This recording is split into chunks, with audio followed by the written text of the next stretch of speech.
I'm Congresswoman Tulsi Gabbard, and I am Hindu. I am Hindu. I am Hindu. I am Hindu. I am Hindu. Hindu. Hindu. Hindu. Hindu. Hindu. Hindu. I am Hindu American.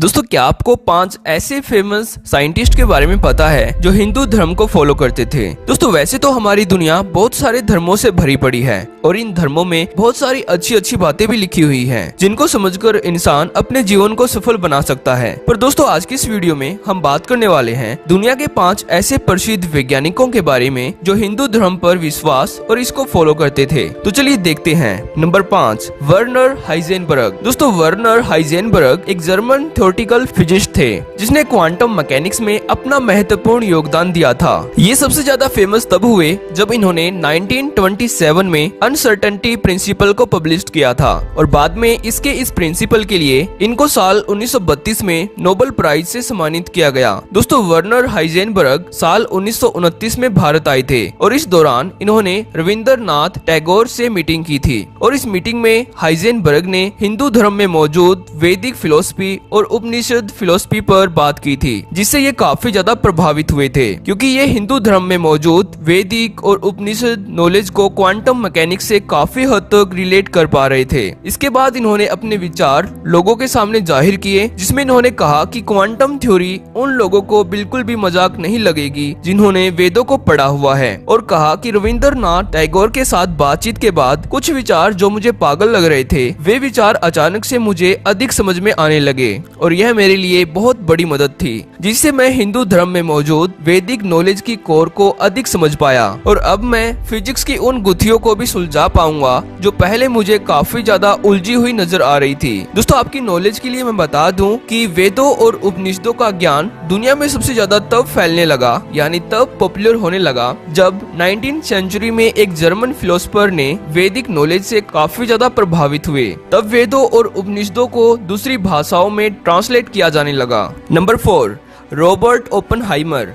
दोस्तों, Robert Oppenheimer एक American theoretical physicist थे जिनको father of atomic bomb के नाम से भी जाना जाता है, क्योंकि एटम बॉम्ब को बनाने के लिए सबसे ज्यादा योगदान इन्हीं का रहा है। और रॉबर्ट एक साइंटिस्ट होने के साथ साथ हिंदू धर्म में भी पूरी आस्था और विश्वास रखते थे, इसलिए इन्होंने साल 1930 में भगवत गीता को इसी की ओरिजिनल लैंग्वेज में पढ़ने के लिए संस्कृत भाषा सीखी थी, क्योंकि रॉबर्ट भगवत गीता को इंग्लिश में ट्रांसलेट करवा के पढ़ना नहीं चाहते थे। वे भगवत गीता को इसी की ओरिजिनल भाषा में यानी संस्कृत में ही पढ़ना चाहते थे। और दोस्तों, इसके कारण जूलियस रॉबर्ट भगवत गीता, महाभारत और इंडियन हिस्टोरिकल फैक्ट से काफी ज्यादा प्रभावित हुए और इन्होंने भगवत गीता के प्रति अपने विचारों को लोगों के आगे जाहिर किया, जिसमें इन्होंने कहा कि भगवत गीता किसी भी ज्ञात भाषा में मौजूद सबसे सुंदर और दार्शनिक गीत है जो हमें इस पूरे ब्रह्मांड और इसके रहस्यों के बारे में जानने के लिए मदद करती है। और दोस्तों, जब ओपेनहाइमर ने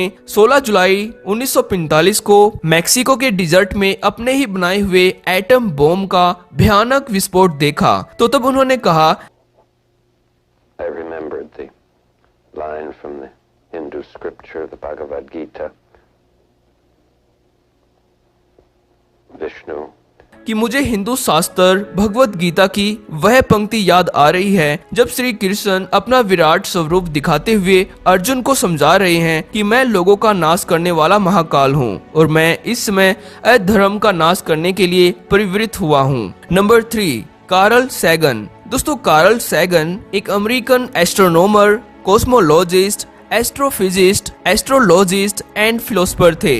इन्होंने कॉस्मोलॉजी और मॉडर्न स्पेस एंड साइंस को समझने के लिए अपना कंट्रीब्यूशन दिया था। पर दोस्तों, इसके साथ साथ लोग इनको हिंदू भगत के रूप में भी जानते थे। दुनिया के दूसरे वैज्ञानिकों की तरह कार्ल सैगन भी हिंदू धर्म में मौजूद वेद और उपनिषदों के अपार ज्ञान से काफी ज्यादा प्रभावित थे। वे मानते थे कि हिंदुओं के वेद और उपनिषदों में ब्रह्मांड का सेम वैसा ही उल्लेख मिलता है जैसे आज मॉडर्न साइंस ने हमें बताया है। कार्ल सैगन हिंदू धर्म पर पूरा विश्वास रखते थे, इसलिए उन्होंने हिंदू धर्म को और ज्यादा करीब से जानने के लिए भारत में कई साल बिताए थे। उन्होंने कहा था कि हिंदू धर्म दुनिया के महान विश्वासों में से एक मात्र है जो इस विचार को समर्पित है कि ब्रह्मांड स्वयं एक विशाल, वास्तव में अनंत, मौतों और पुनर्जन्मों की संख्या से गुजरता है। यह एकमात्र धर्म है जिसमें स्पेस एंड टाइम के पैमाने मॉडर्न कॉस्मिक साइंस के समान है।